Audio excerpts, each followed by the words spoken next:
Hello बच्चा लोग, this is Gopal sir and welcome to Edu Boosters. जैसा कि आपको मालूम होगा कि हमने टेलीग्राम पे बहुत सारे पोस्ट दिए थे और वहाँ पे इन्फॉर्मेशन दे दिया था कि कुछ दिनों से क्लास नहीं चल रहा, उसका रीज़न क्या है। अचानक बीच में हमारे पिताजी का देहावसान हो गया, जिसकी वजह से हम क्लास नहीं ले पाए। और अभी क्या है कि थोड़ा सा रहेगा इधर उधर प्रॉब्लम, लेकिन हम क्लास अब देना शुरू कर देंगे, क्योंकि बीच में ऐसी समस्याएं आई जिसकी वजह से हम फेस नहीं कर पा रहे थे कि हम क्लास ले भी पाएंगे। भाई उसके लिए खुद को स्ट्रांग करना ज़रूरी होता है, तब तो क्लास हम दे पाएंगे। और बहुत सी टॉपिक जो है बच्चों की छूटी हुई उसे हम पूरा करेंगे, कवर करेंगे जैसे भी होगा। प्लस कैसे क्वेश्चन आएंगे वो भी हम आप लोगों को बताएंगे अगर आप हमारे चैनल पर बने रहें तो। चलिए हम बात करते हैं डीएनए फिंगरप्रिंटिंग की, क्योंकि कुछ बच्चों का कमेंट था कि सर डीएनए फिंगरप्रिंटिंग के बारे में बताइए। तो यहाँ पे हम बताना चाहेंगे बेटा कि इसकी आवश्यकता ही क्यों पड़ी। इसकी आवश्यकता इसलिए पड़ती है, जैसे अगर कोर्ट में बात कर लिया जाए कि हम जाएं और कोई और एक बंदा हो और एक वहाँ पे बच्चा हो, उस बच्चे के लिए हम भी जिद करें, वो भी जिद करे कि नहीं यह मेरा बेटा है, और वह जिद करे मेरा बेटा है, तो कोर्ट निर्णय नहीं ले पाएगी कि यह किसका बेटा है या किसका बच्चा है। इस स्थिति में क्या होता है कि उसकी डीएनए फिंगरप्रिंटिंग करा दी जाए तो क्लियर हो जाएगा कि कैसे किसका बेटा है। अब आप कहोगे सर ये कैसे हो सकता है, ये हम समझाएंगे। जैसे कुछ रेप केसेस में क्या होता है कि यहाँ पे मर्डर करने वाला कौन है, रेप करने वाला कौन है, ये क्लियर नहीं हो पाता है। ये भी हम अभी क्लियर कर देंगे। आप लोग खुद एक छोटे साइंटिस्ट बन जाएंगे अगर क्लास में पूरे एंड तक बने रहें।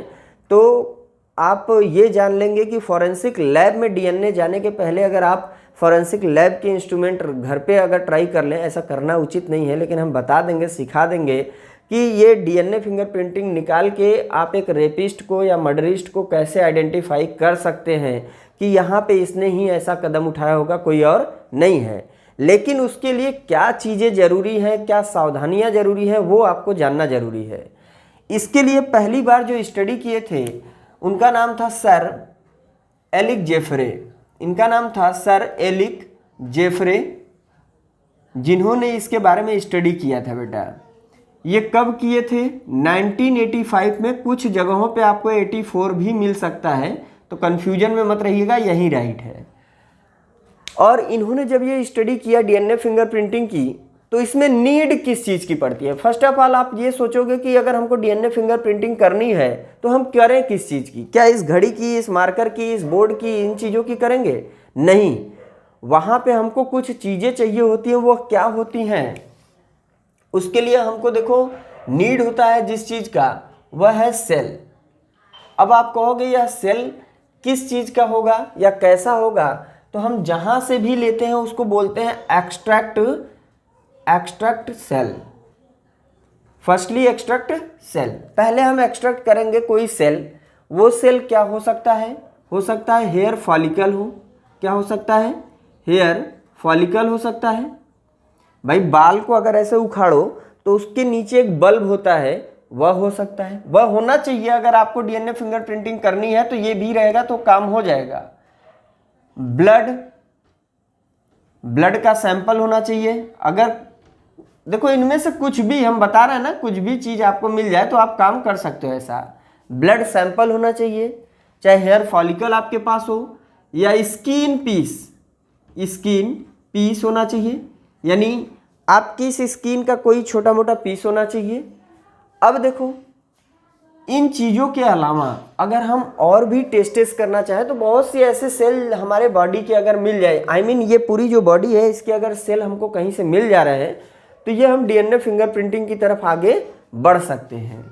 इसके साथ साथ यहाँ पे देखा जाता है क्या, स्पर्मेटोजोआ, स्पर्म आप कह दो, स्पर्म भी रहेगा तो भी डीएनए फिंगरप्रिंटिंग किया जा सकता है। क्लियर? अब ये अगर ये सारी चीज़ें हैं तो इसको हम ले तो सकते हैं, लेकिन इसमें से हमको क्या चाहिए? क्या स्पर्म लेके हम डीएनए फिंगरप्रिंटिंग निकाल लेंगे, या ब्लड हम एक बूंद ले लिए तो डीएनए फिंगरप्रिंटिंग हमारा हो जाएगा? स्किन का पीस हम ले लिए तो क्या हो जाएगा? नहीं। अब इसमें से कोई भी पार्ट हम एक चीज़ यहाँ से उठा लें, एक सेल कोई भी उठा लें, तो इसमें से हम क्या करते हैं? Extract DNA. क्या करते हैं? डीएनए, यानी इसमें से हम डीएनए को क्या करते हैं? अलग कर लेते हैं। हम एक्सट्रैक्ट कर लेंगे। चलो हम अच्छे से पूरा लिख दे रहे हैं जिससे आप लोगों को क्लियर हो जाए। Extract DNA DNA from giving cells, यानी ये जो सेल्स दिए गए हैं इसमें किसी में से हम क्या करेंगे कि डीएनए को फर्स्टली निकाल लेंगे। अब हम डीएनए को निकालने के बाद क्या करेंगे बेटा, इस डीएनए को निकाल तो लिए, मान लो जहाँ पे कहीं ऐसा हुआ हो, मर्डर हुआ हो और इस बॉडी के ऊपर एक बूंद हमको कहीं ना कहीं से खून दिख गया, ब्लड का सैंपल दिख गया, तो बस हमारे पास इतना बूंद है खून ना, हम ये लेके आएंगे, अगर हमारे पास से ये कहीं ना कहीं रफ हो गया या इधर उधर चला गया तो ये केस वहीं बंद हो जाएगा ना। इस वजह से इसको लाने के बाद इसमें से हम डीएनए एक्सट्रैक्ट तो कर लेते हैं, यानी इस ब्लड के सेल से डीएनए तो हम निकाल लेते हैं, लेकिन हमको बहुत बड़ी एक काम करनी होती है जिसका नाम है बेटा पीसीआर टेक्निक लगाना। यहाँ पे हम यूज कर लेते हैं पीसीआर टेक्निक, जिसको बोला जाता है क्या, पॉलीमरेज चैन रिएक्शन बोलते हैं। इसकी सहायता से इस पीसीआर टेक्निक, पीसीआर क्या टेक्निक,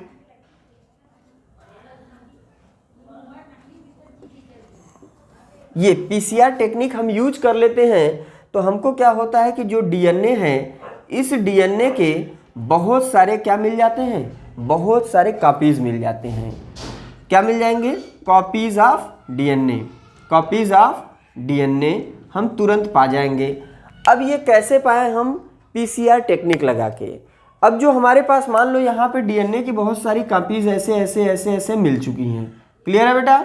इस डीएनए की कॉपीज को हम लैब में रखेंगे, लेकिन हमारे दिमाग में ये होना चाहिए कि ये डीएनए की कॉपीज जो हमने लिया है हो सकता है इधर उधर बिखर जाए या कमी हो जाए, इसलिए इसमें हम एक काम और कर लेते हैं, फ्रेगमेंटेशन। क्या करेंगे, फ्रेगमेंटेशन कर लेते हैं, फ्रेगमेंट तैयार कर लेते हैं इसका, ये आप कह सकते हो फ्रेगमेंटेशन।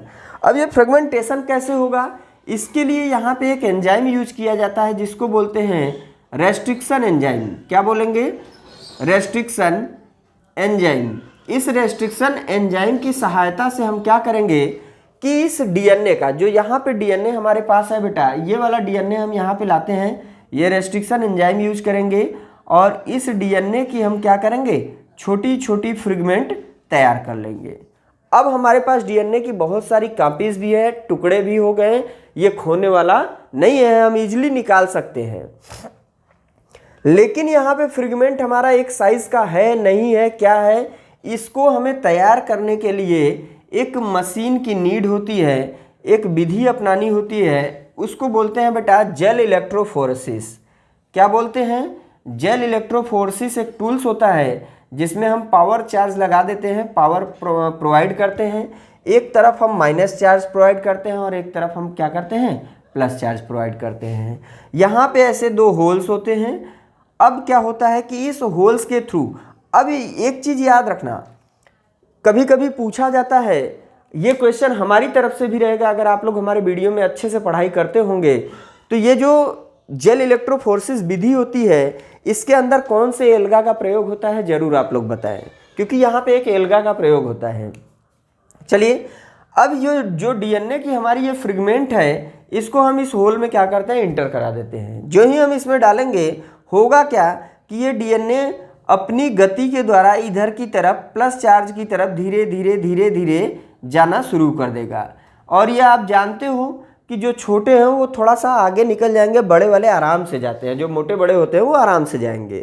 तो जितने छोटे छोटे पार्टिकल होंगे वो प्लस चार्ज की तरफ खींच के चले जाएंगे और बड़े पार्टिकल इधर रहेंगे और धीरे धीरे ये सेट हो जाएगा। होता क्या है कि यहाँ पे लेकिन एक प्रॉब्लम थी कि जो हमने डीएनए यहाँ से कट किया था बेटा, ये देख रहे हो कैसे है, ये डीएस है, डीएस डीएनए है, I mean double standard DNA है। कैसा है, डबल स्टैंडर्ड डीएनए है। इसको हमें बनाना होगा कैसा, सिंगल स्टैंडर्ड डीएनए बनाना होगा। क्या बनाना होगा इसको, सिंगल स्टैंडर्ड डीएनए। यहाँ से हमको यहाँ बनाने के लिए यहाँ पे अब हम यहीं पे इंटर करा देंगे, क्योंकि हमको ये प्राप्त करना है ऐसा सिंगल स्टैंडर्ड डीएनए। तो इसमें हम एक एंजाइम डाल देंगे, उस एंजाइम का नाम है हेलिकेज। हेलिकेज, ये जो हेलिकेज नामक एंजाइम होता है, यह इसके हेलिक्स को, जो ऐसे ऐसे ऐसे ऐसे घुमाव है ना, जो डीएनए की ऐसे ऐसे क्वाइलिंग है, इस हेलिक्स को ये दूर कर देता है। तो single stranded I mean double stranded DNA से हमको सिंगल स्ट्रैंडेड डीएनए प्राप्त करने के लिए हेलिकेज नामक एंजाइम इसमें डाल देना होता है, जिससे ये सिंगल स्ट्रैंडेड हमको प्राप्त हो जाते हैं। होता क्या है, यहाँ पे बड़े साइज के, यहाँ पे मीडियम साइज के और यहाँ पे स्मॉलर साइज के दिखलाई देते हैं।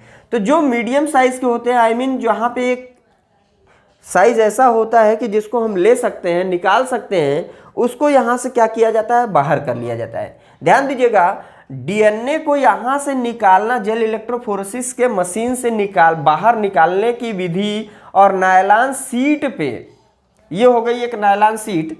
ध्यान दीजिएगा कि यहाँ से जो हम डीएनए को निकाल रहे हैं, इस डीएनए को इसमें से निकालने की जो प्रोसेस होती है उसको बोलते हैं इल्यूशन।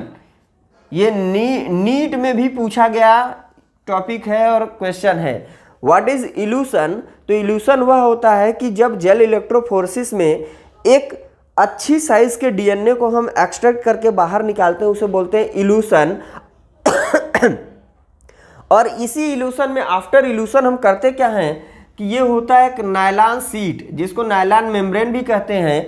इस नायलॉन सीट पे यहाँ से जो एक्सट्रैक्ट डीएनए है इसको हम क्या करते हैं, डाल देते हैं। और मतलब एक प्लेट होता है, प्लेट में नीचे की तरफ यहाँ पे ऐसे हम डीएनए को रख देंगे, उसके ऊपर नायलॉन सीट रख देंगे और यहाँ से ऑटो रेडियोग्राफी के द्वारा ये जो डीएनए है इसकी सारी कॉपीज यहाँ पे बन के तैयार हो जाती हैं। किस पे, इस नायलॉन सीट पे AGTCAG ऐसा डीएनए बनके पूरी कॉपीज बनके तैयार हो जाती हैं। ये जो बनती हैं इस नायलॉन सीट पे डीएनए का बनना, यह प्रोसेस कहलाता है साउदर्न ब्लॉटिंग।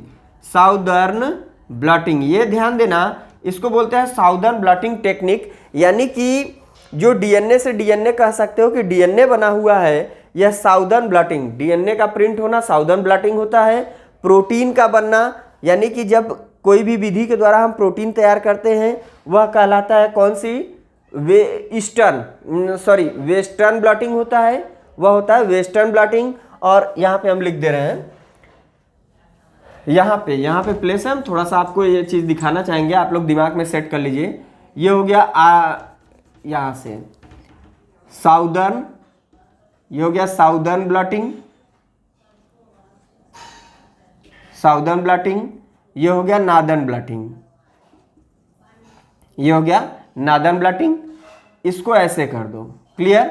ये हो गया वेस्टर्न ब्लॉटिंग, ये हो गया ईस्टर्न ब्लॉटिंग, क्लियर है। Western, eastern, southern, northern. तो ये जो साउदर्न ब्लॉटिंग है यहाँ पे होता है डीएनए, यहाँ पे होता है डीएनए। जो नादर्न ब्लॉटिंग है इस पे होता है आरएनए। कोई कंफ्यूजन नहीं होना चाहिए बेटा, ध्यान देना। वेस्टर्न ब्लॉटिंग पे होता है, इस पे होता है प्रोटीन, प्रोटीन होता है। और इस पे जो होता है ईस्टर्न पे, ये होता है RNA to DNA, I mean translation आप कह सकते हो, RNA to DNA, DNA, clear है। तो ये चीज ध्यान दीजिएगा। और कहीं वेस्टर्न ईस्टर्न ब्लॉटिंग हो गया, आई मीन यहाँ पे मिल गया वेस्टर्न ईस्टर्न ब्लॉटिंग, तो यहाँ पे होता है lipid to protein, lipid to protein ऐसे होता है। चलिए इसमें दो तीन चीज़ें और भी है, लेकिन वो अभी आप लोग आगे पढ़ोगे, नहीं पढ़ोगे तो हम कभी ब्लॉटिंग कहोगे तो पढ़ा देंगे। ये ध्यान देना, साउदर्न ब्लॉटिंग कभी पूछे तो उसमें डीएनए का एक्सट्रैक्शन होता है, नादर्न ब्लॉटिंग हुआ तो आरएनए का होता है, वेस्टर्न ब्लॉटिंग हुआ तो प्रोटीन, ईस्टर्न ब्लॉटिंग हुआ तो आरएनए टू डीएनए, क्लियर है। ये चीज़ याद रखिएगा। चलिए, तो ये समझ में आ गया होगा कि यहाँ तक तो ऐसे प्रिंट आ जाता है। अब आपके माइंड में होगा कि सर जी आपने कहा था कि कहीं पे अगर मर्डर हुआ है या कुछ हुआ है तो हम कैसे बता सकते हैं। चलो बेटा, वो हम आप लोगों को अभी यहीं पे क्लियर कर दे रहे हैं, ठीक है। या कोई ऐसा केस हो तो आप कैसे बताओगे, यही विधि होती है। मान लो यहाँ पे एक है ए, एक है बी, एक है सी। इस ए की मर्डर हो गई, इस ए की मर्डर हो गई और ये है फीमेल, ठीक है। ये है फीमेल, ये एक है मेल, ये भी मेल। हुआ क्या कि यहाँ पे इसके घर पे ये भी आया था, ये भी आया था और इसका मर्डर हो गया था। लोगों ने कंप्लेन कराया कि इसका मर्डर हो चुका है। तो जो फॉरेंसिक लैब वाली टीम होती है वो जब आएगी तो पहले इनकी नहीं खोज करेगी। ध्यान देना, यहाँ पे ये पॉइंट हमेशा याद रखिएगा कि जो मर्डर किया है उसका कभी पहले खोज नहीं होता, जिसका मर्डर हुआ है पहले उसको देखा जाता है अच्छे से। इसको देखने के बाद इसका डीएनए फॉरेंसिक लैब वाले पहले एक्सट्रैक्ट कर लेंगे। पहले क्या करेंगे? एक्सट्रैक्ट कर लेंगे। मान लो इसका है AGTCAG, क्लियर। फिर क्या करेंगे कि अब यहाँ पे इस फीमेल बॉडी के ऊपर देखेंगे कि क्या क्या चीज़ें हैं। फीमेल है तो रेप का चांस होगा, मर्डर का चांस होगा, तो यहाँ पे देखेंगे सारी बॉडी के पार्ट पे क्या क्या चीज़ें हैं। यहाँ कुछ नहीं मिलता है। बगल में इसके एक हेयर फॉलिकल मिल जाता है। क्या मिलता है? एक हेयर फॉलिकल मिलता है। वहाँ पे एक नाइफ मिलता है, उस नाइफ पे कुछ ब्लड के सैंपल भी मिल जाते हैं। ठीक, अब होता क्या है कि यहाँ से इस बी और सी के ऊपर शक किया गया था। इन दोनों को लाया जाता है, इनके डीएनए के सैंपल को निकाला जाता है। इनके डीएनए के सैंपल को क्या किया जाता है? निकाला जाता है। अब इनके जो डीएनए के सैंपल थे उसको निकालने के साथ साथ इस फीमेल की पूरे बॉडी का सर्च होता है, यहाँ तक कि नाखून का भी इस केस में सर्च किया जाता है। नाखून का क्यों होता है बेटा? क्योंकि जब भी किसी पर्सन पे अटैक होता है वो अपने हाथों से बचाव करता है और नाखून का यूज करता है, जिसकी वजह से इसमें स्किन के पीसेज या हेयर फॉलिकल इसमें फंसे रहते हैं। यहीं से सारे केस आइडेंटिफाई हो जाते हैं इजीली। अब देखो, इसके जो नाखून के अंदर देखा गया तो वहाँ स्किन के कुछ पीसेस थे। तो हमको तीन चीज़ें मिल चुकी हैं। एक नाइफ, ये हो गया नाइफ, ये हो गया नाइफ, और यहाँ पे हो गया हेयर फॉलिकल, और कुछ हमको मिल गए स्किन पीसेस भी मिल गए। उसके पहले यहाँ पे बी का डीएनए क्या किया गया? बी के डीएनए का सैंपल लिया गया, सी के डीएनए का सैंपल लिया गया, क्योंकि इनके ऊपर भी डाउट है इसलिए इनके डीएनए का सैंपल लेके तैयार किया गया लैब में। इनका मिला TTGGCA, इनका मिला AAGGCT, ऐसा मिल गया। अब हुआ क्या? जो इनके पास नाखून में स्किन था उसका निकाला गया। उसका जब निकाला गया तो क्या मिला उसमें? TTGGCA। उस नाखून में किसका मिला? ये मिल गया। हेयर फॉलिकल वहाँ पे था, हेयर फॉलिकल में देखा गया तो उसमें मिला TTGGCA। जो नाइफ था, चाकू वहाँ पे था, चाकू पे जब निकाला गया तो उस पे मिला AGTCAG।